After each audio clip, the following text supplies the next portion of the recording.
isn't it a strange fact that most people make a negative application of their great power of faith by thinking about and believing in poverty, ill health, fear, failure, and defeat, when it would be so easy for them just to change their thinking over to the circumstances and things they desire?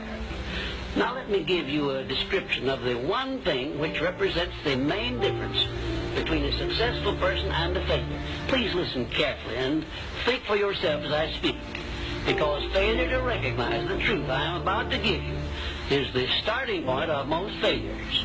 Successful people in all occupations, all professions, and all callings have one trait which distinguishes them from the failures. It is their capacity for belief. The failures see the hole in the donut, but do not see the donut around the hole.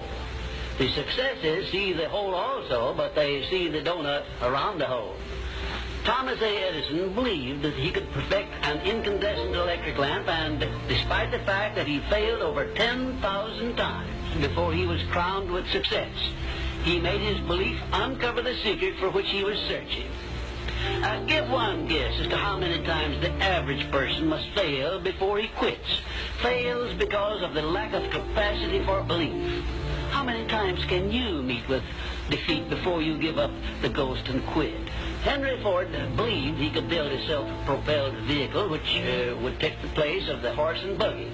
And despite the ridicule of relatives and neighbors and the lack of finances, he transmuted his belief into an industrial empire which changed the entire American way of life. As you know my story, I met someone when I was 25 years old. His name was Earl Schoaf. He dropped into my life at an extraordinary time. So key phrase, timing has a lot to do with it, and who knows part of the mystery of time, the timing. Part of the timing one I just had that experience that I've shared in other seminars when the Girl Scout knocked on my door, and I walked to the door and she gives me the big pitch on the Girl Scout cookies, best organization in the world for girls, got several flavors, time to buy the cookies, only $2. And with a big smile, she very politely asked me to buy. No problem, I wanted to buy. Big problem, I didn't have $2 in my pocket. And I didn't want to tell her that. So I did what I thought was next best. I lied to her. And I said, hey, look, I've already bought plenty of Girl Scout cookies. We've still got plenty in the house we haven't eaten yet. She said, oh, that's wonderful. Thank you very much. And she leaves. When she leaves, I say to myself, I don't want to live like this anymore. I mean, how low can you get lying for Girl Scout? That's low down. I told myself that day, this will never happen to me. One of those experiences. It's called like life-changing. And the quadrant was the four people that make up the world of business. E stands for employee, S stands for self-employed, B stands for business owner, and I stands for investor. So my poor dad always said to me, you know, son, go to school and get a job. So he was programming me to come here.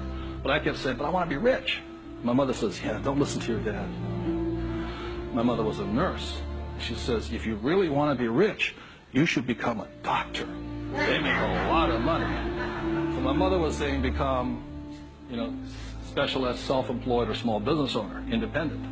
You know, you hear people say, if you want to be successful, get a profession, like something you can fall back on. You know, become a plumber, electrician, attorney, accountant, something you can fall back on. Because these guys are the smart guys.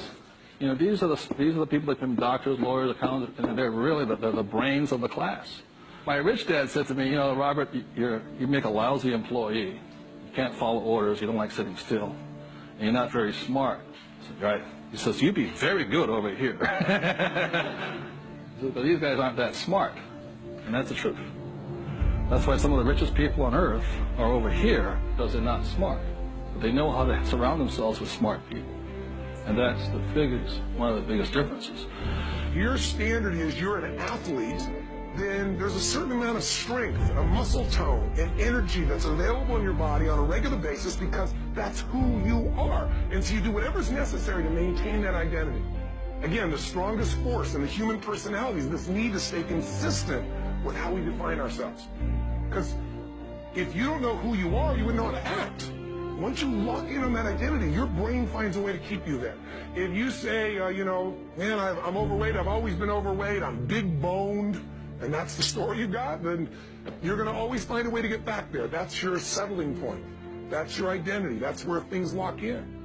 If you see somebody who's in really great shape, you ask them, do you work out? You know the answer. Yes. How often? And they'll tell you 3 times, 4 times, 5 times a week, whatever. In a seminar, I'll ask people, who here works out at least 5 days a week? And I'm stand up.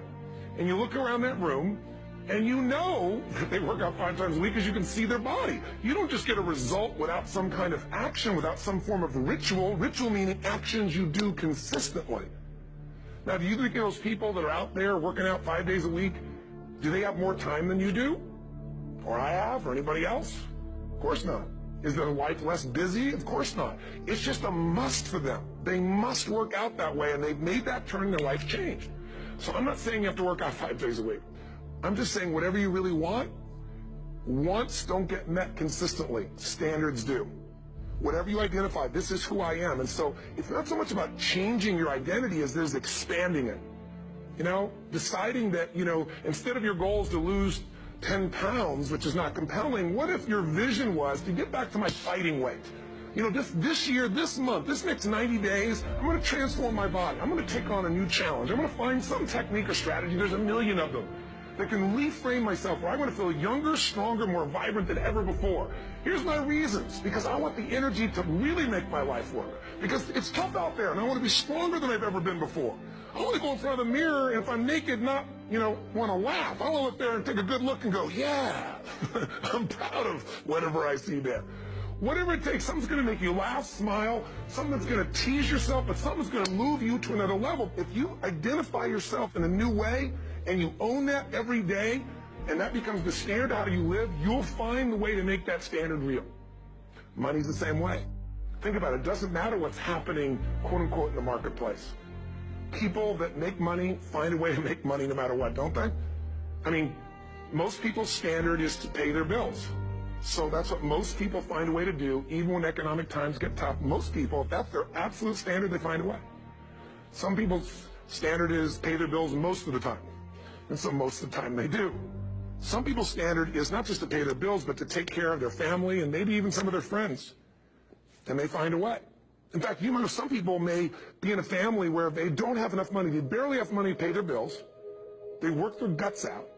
And then somebody, their mother, their father, somebody else, their sister gets ill, and there's not enough money to take care of it. Nobody else has money in the family. They don't either, but they find a way to get that money to take care of their mother or father, don't they? And pay their bills. They never could do it before. Why? The situation made them raise their own standard. And not everybody does that. Somebody else in the family might have money and still not take care of their mother. It all comes down to the inner game, my friends. Changing your life is a change in the inner game.